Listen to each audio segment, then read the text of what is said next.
She stood there silently, clutching her coat, eyes darting from table to table.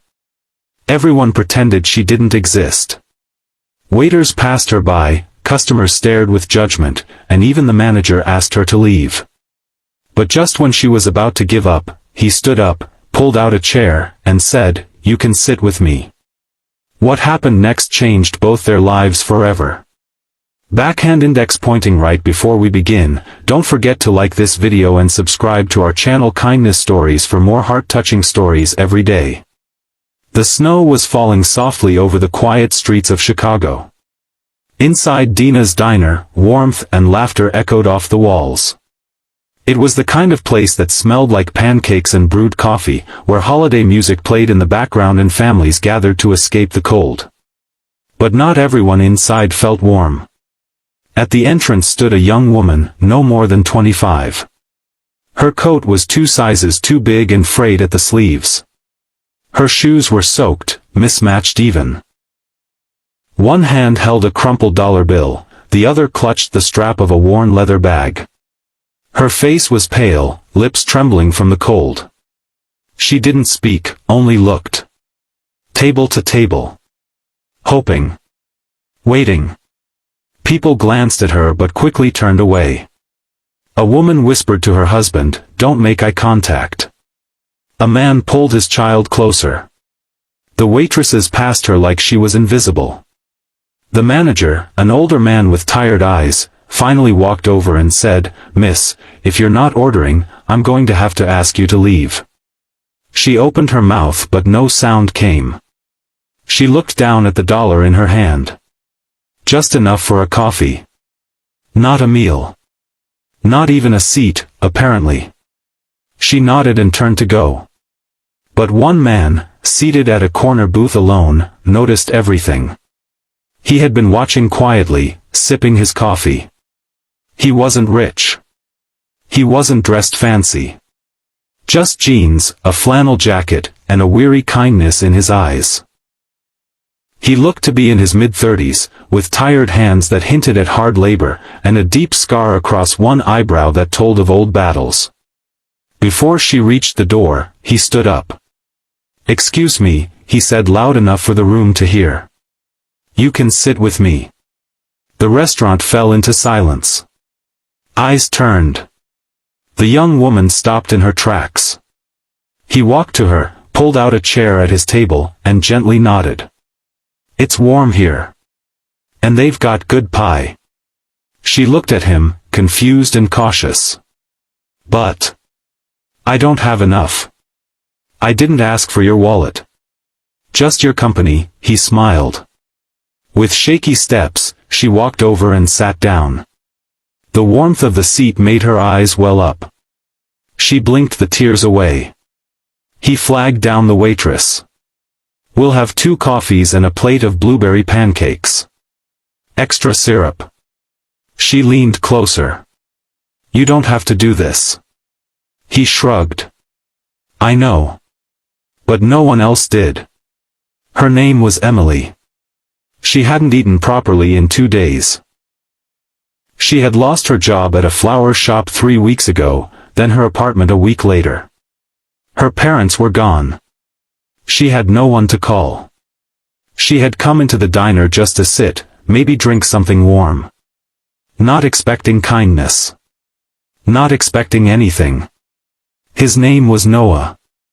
He was a construction worker, a single dad to a 5-year-old girl named Lily.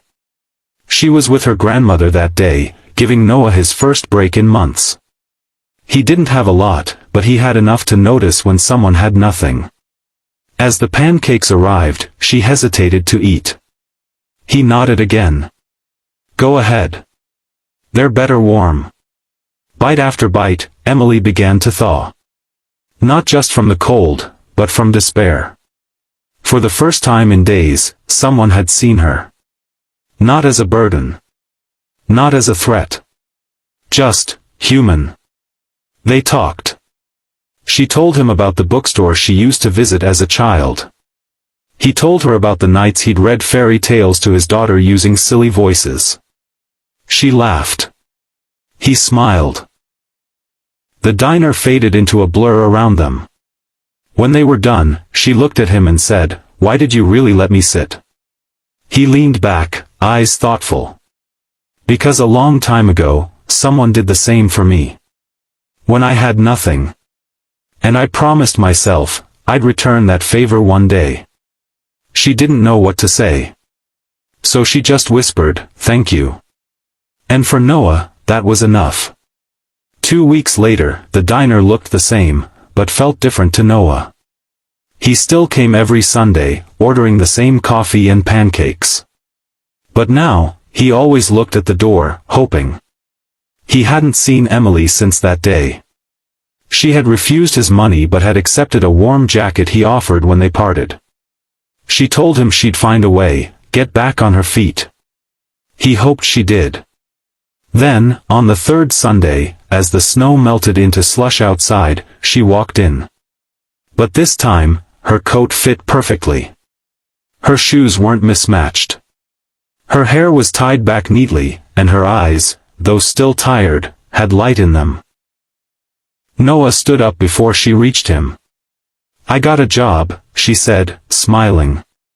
"At that bookstore I told you about. They needed help during the holidays." He grinned. "I knew you would." She sat down across from him. "Anne. I got a room at a shelter nearby. Nothing fancy. But I have a bed. And I'm volunteering there too." The waitress arrived, surprised but smiling as she took their order, 2 coffees and pancakes. "Make it 2 plates this time," Emily added. "It's on me." They talked again. About books, dreams, Lily's obsession with dinosaurs, and how kindness can grow like a tree if planted at the right time. "I've been thinking," Emily said. "About how we met. And how the whole room looked at me like I didn't belong. I wonder what would have happened if you weren't there." He nodded slowly. "You'd have made it. One way or another.